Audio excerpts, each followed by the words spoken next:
Hadir juga guru kita Buya Yahya Zainul Ma'arif, Masya Allah, harusnya yang ceramah beliau. Ini sangat tidak muqtadul maqam kalau saya harus ceramah di majelis mulia ini, apalagi di hadapan beliau-beliau yang rata-rata lulusan Timur Tengah. Saya hanya lulusan tengahnya timur.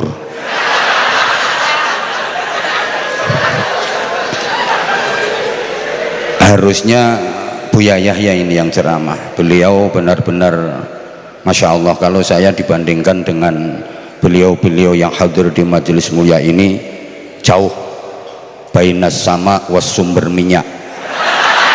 Jadi saya malu banget, nanti tak ceritani nanti. Tapi ini saya didhawuhi sama yaitullah, durasi ceramahnya 10 menit saja. Harusnya Buya Yahya, beliau muallim, kalau saya masih muta'allim. Bener, beliau sudah qori, kalau saya masih agak-agak korak. Beliau benar-benar terpelajar, saya kan masih sering kurang ajar. Saya datang sebagai santri tabarukan sekaligus sowan kepada kiai-kiai saya. Jadi saya kesini niat sorogan di hadapan kiai-kiai saya. Izin nggih Gus, kula mandhap nggih. Jadi saya niat sorogan kepada beliau, kiai-kiai saya. Makanya kalau nanti yang saya sampaikan ternyata kok salah, terus Kiai Dullah diem saja, maka yang dosa beliau.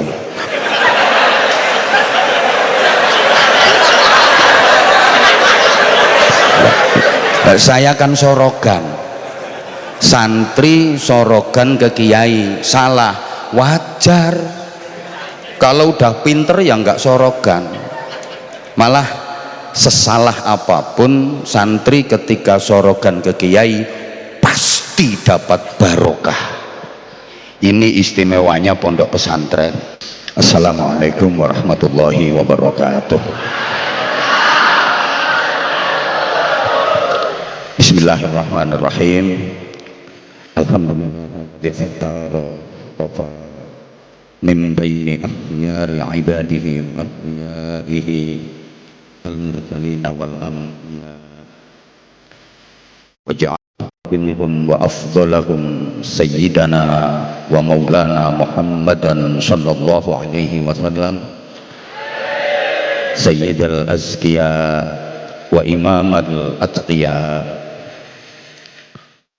وجعل من بعدهم ومولانا وقدوتنا وأسوتنا وحبيبنا وقرة أعيننا محمد صلى الله عليه وسلم من لساني يفقه قولي واجعل لي وزيرا من أهلي اللهم إنا نسألك حسن المحبة وحسن المتابعة لنبينا وحبيبنا محمد صلى الله عليه وسلم في أقواله وأفعاله وأحواله birahmatika ya arhamar rahimin.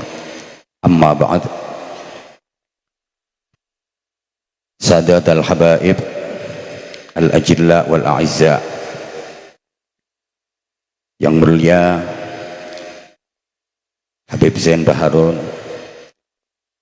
para habaib yang lain, ada Habib Abu Bakar, Habib Hadi, Habib Haidar, Habib Ahmad Pasuruan, ada Habib Muhammad paling ujung, besti saya Habib Aeh. Masya Allah, mudah-mudahan kita mendapatkan karomah dan barokahnya beliau-beliau. Fadilatil mukarramah wal mu'azzamah, Mbah Nyai Sepuh, Mbah Bu, mudah-mudahan Allah karuniakan kepada beliau panjang yuswa, sehat wa afiyah, supados terus saged ndampingi bimbing ndongaaken riyadhah lan nirakati kita sedaya santri-santrinipun. Al-Fatihah. A'udzubillahi minasyaitonirrajim. Bismillahirrahmanirrahim. Alhamdulillahirabbil alamin arrahmanir rahim maliki yaumiddin. Iyyaka na'budu wa iyyaka nasta'in. Ihdinas siratal mustaqim. Shiratal ladzina an'amta 'alaihim ghairil maghdubi 'alaihim waladdallin. Rabbighfirli wa liwalidayya wa lil mu'minina amin ya rabbal alamin. Kepengasuhan Pondok Pesantren Langitan Syekhina Kiai Abdullah, Syekhina Kiai Abdurrahman, Syekhina Kiai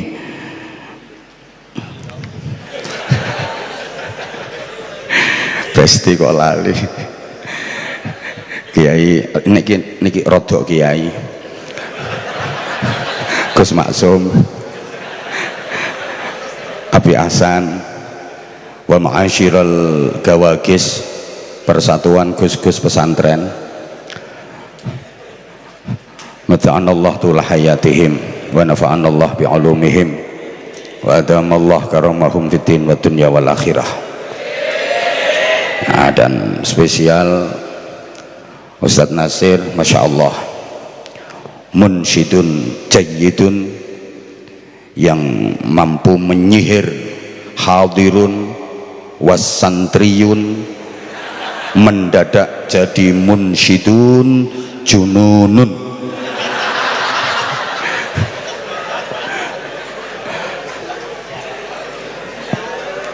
Hadir juga guru kita Buya Yahya Zainul Ma'arif, Masya Allah, harusnya yang ceramah beliau. Ini sangat tidak muqtadul maqam kalau saya harus ceramah di majelis mulia ini, apalagi di hadapan beliau-beliau yang rata-rata lulusan Timur Tengah. Saya hanya lulusan tengahnya timur.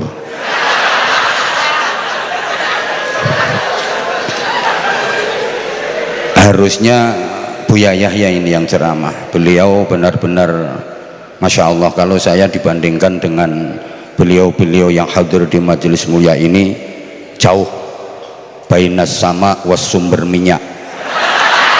Jadi saya malu banget, nanti tak ceritani nanti. Tapi ini saya didhawuhi sama Yaidullah, durasi ceramahnya 10 menit saja. Dalam oh 3 doso, okay. Siap komandan. Harusnya Buya Yahya, beliau muallim, kalau saya masih muta'allim. Bener, beliau sudah qori, kalau saya masih agak-agak korak. Beliau benar-benar terpelajar, saya kan masih sering kurang ajar. Saya datang sebagai santri tabarukan sekaligus sowan kepada kiai-kiai saya. Jadi saya kesini niat sorogan di hadapan kiai-kiai saya. Izin nggih Gus, kula mandhap nggih. Jadi saya niat sorogan kepada beliau, kiai-kiai saya. Makanya kalau nanti yang saya sampaikan ternyata kok salah, terus Kiai Dullah diem saja, maka yang dosa beliau.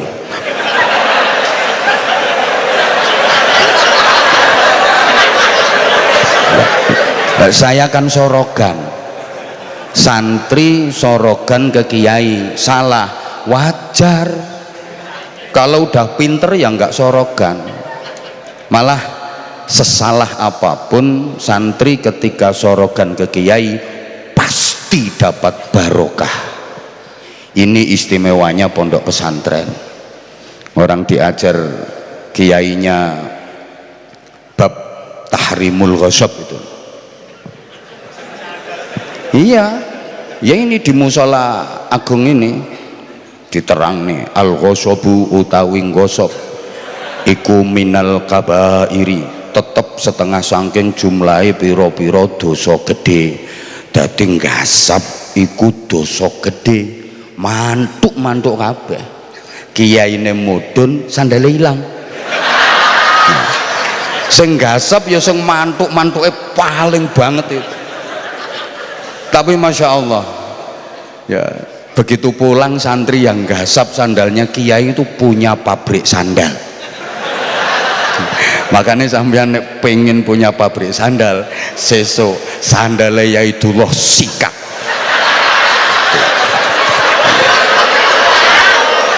Ini istimewanya pondok pesantren itu.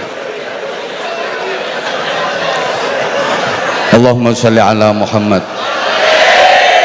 Malam ini kita ikraman wa hurmatan haul masyayikh langitan, sekaligus taklim zikra maulidir Rasul Muhammadin sallallahu alaihi wasallam, memperbanyak sholawat, menambah mahabbah kecintaan kita kepada Rasulullah, ikhtiar maksimal itba, mengikuti meneladani perilaku, karakter dan kepribadian Rasulullah dengan harapan kita layak digolongkan sebagai umat ijabah yang berhak mendapatkan syafaahnya. Hormat maulid Nabi itu harus sesering mungkin. Ini saya sampaikan di masyarakat awam yang biasa saya hadapi. Jangan hanya di bulan Rabiul Awal saja. Memperingati maulid Nabi itu sebaiknya setiap hari. Tujuannya supaya penceramah-penceramah itu laris.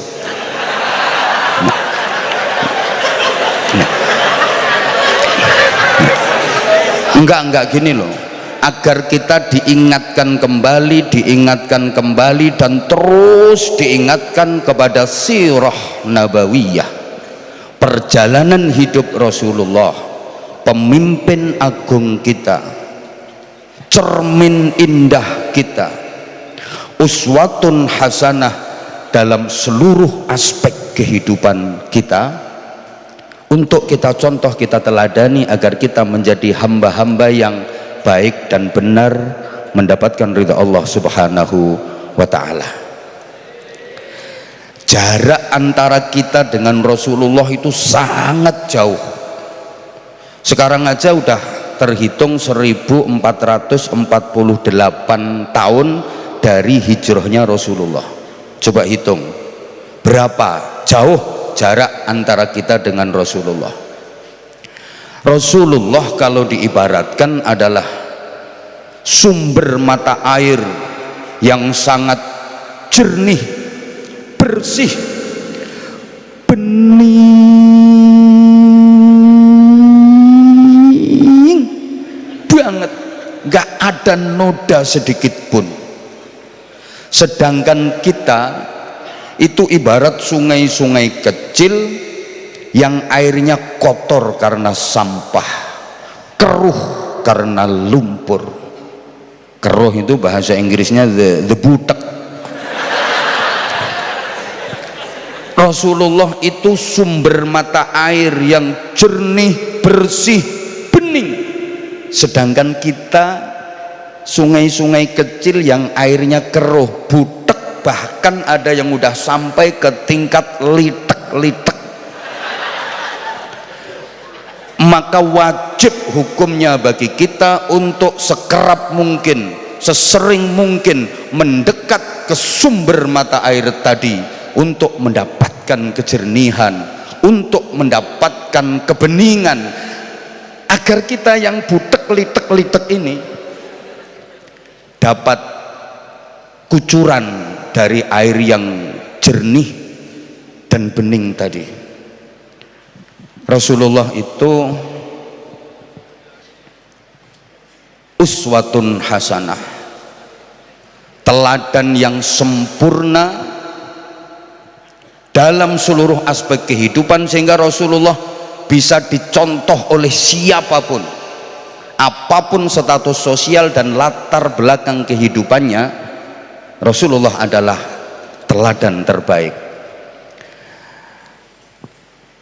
Para sahabat itu adalah orang-orang yang pengen ikhtiar maksimal, berusaha keras, mengepas-ngepaskan ini udah bener ya bahasanya ya.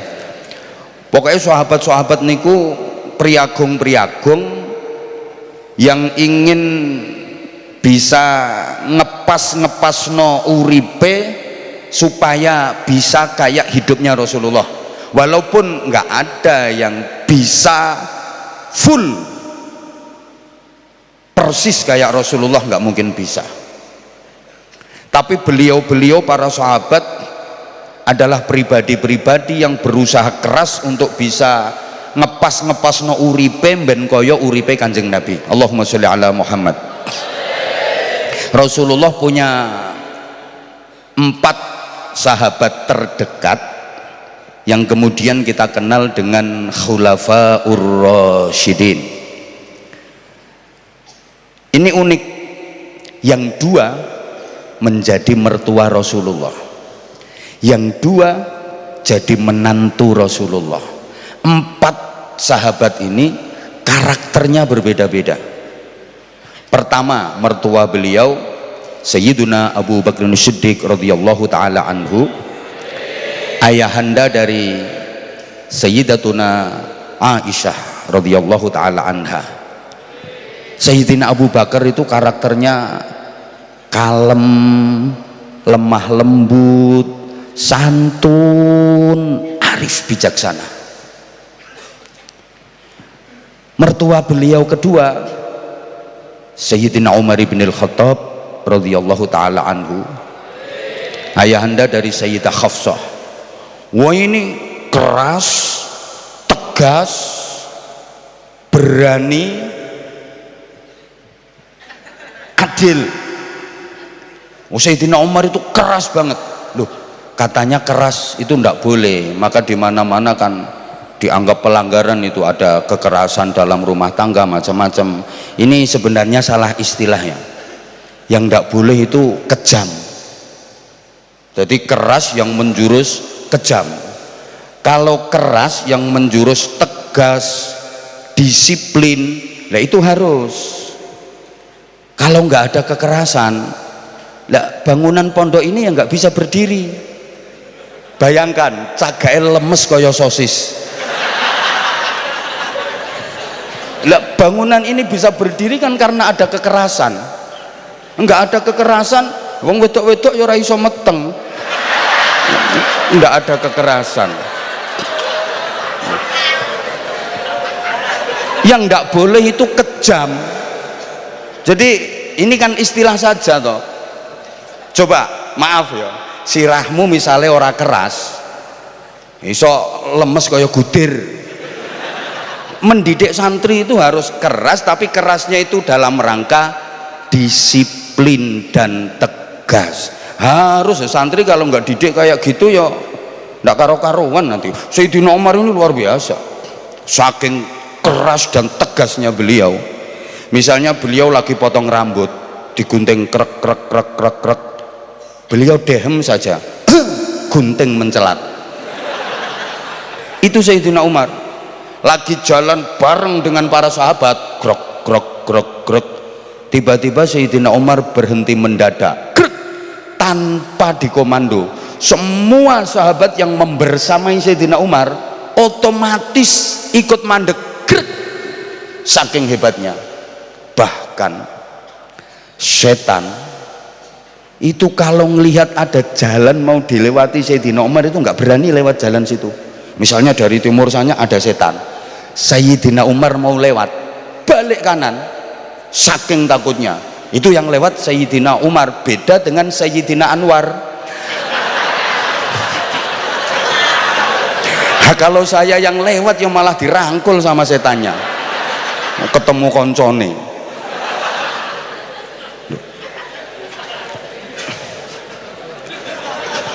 Yang satu santun, kalem, halus, lemah lembut, bisa mencontoh Rasulullah. Rasulullah adalah contoh terbaik, dan itu kepribadian Rasulullah.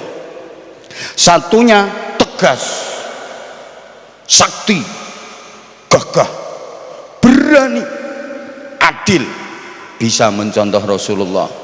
Karena memang itu juga kepribadian Rasulullah Shallallahu Alaihi Wasallam. Nah, yang dua jadi menantunya Sayyidina Utsman bin Affan yang dijuluki Dzunnurain, yang mempunyai dua cahaya, karena beliau menikah dengan dua putri Rasulullah. Pertama menikah dengan Sayyidatuna Ruqayyah, kemudian setelah beliau wafat menikah lagi dengan Sayyidatuna Ummu Kulsum. Iki kok pelongo-pelongo kok ya orang ngerti sejarah iki. Khulasohnya masih diajarkan apa enggak? Pakai khulasoh Nurul Yakin. Nah, aku biyen yo iku no kene khulasohe. Kok pelongo-pelongo tuh? Sayyidina Utsman ini gimana Gus? Oh, terpesona. Sayyidina Utsman ini kaya raya, luar biasa kekayaannya. Sampai sekarang itu loh di Madinah masih ada hotel wakaf Utsman bin Affan di Madinah. Mudah-mudahan semuanya bisa ke sana. Tanganku lo nyuding nandi Mbok Amini ku lo. Harusnya Madinah kan ke sana toh. Masuk ke sana kok Mbok Amini katanya nang Surabaya toh sampean. Kaya raya luar biasa Sayyidina Utsman, pemalu, santun, ekonom, kaya raya. Menantu satunya lagi Sayyidina Ali bin Abi Thalib karramallahu wajhahu radhiyallahu taala anhu, cerdas, jenius, tapi beliau sangat kismin. Kismin ini sangi sore miskin, sangat miskin. Dua-duanya juga bisa mencontoh Rasulullah Shallallahu Alaihi Wasallam. Rasulullah adalah teladan terbaik. Nah, udah 10 menit lebih ngolor-ngolor ini. Kalau kita nggak bisa mendekat ke sumber mata air yang jernih, bening, bersih tadi, setidaknya kita harus berusaha mendekat ke sungai-sungai besar yang airnya masih terjaga kebersihan dan kejernihannya. Kita kan butek-litek-litek mau mendekat ke puncak dari sumber mata air yang sangat jernih, bening, bersih tadi nggak mampu. Kita mendekat ke sungai-sungai besar yang airnya masih bersih, airnya masih jernih, agar kita yang butek-butek ini dapat gerojokan air jernih bening dari sungai-sungai besar itu, supaya lama-lama butek kita jadi hilang dan kita pun katut bening. Siapa yang dimaksud sungai-sungai besar yang airnya masih jernih, masih bersih kok sampai benih? Tidak lain dan tidak bukan adalah para ulama, para kiai.